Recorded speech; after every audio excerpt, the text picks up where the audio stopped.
Viral video seorang pedagang protes saat Gubernur Maluku Murad Ismail tengah mengunjungi gedung Pasar Mardika yang baru saja diresmikan, Kamis 18 April 2024. Video yang diunggah akun TikTok Rehan Farezi 87 tidak lama usai peresmian itu ditonton lebih dari 121.000 kali, 6.047 suka, 434 kali dibagikan dan nyaris 500 komentar. Dalam video berdurasi 25 detik itu, memperlihatkan seorang ibu berbaju hitam menyampaikan protesnya langsung kepada Gubernur Murad.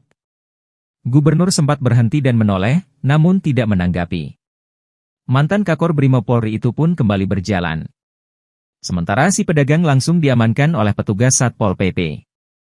Video itu pun banjir komentar, baik bernada positif maupun negatif. Diketahui, pedang itu protes lantaran tidak kebagian lapak di Pasar Mardika. Download Tribun X sekarang, menghadirkan lokal menjadi Indonesia.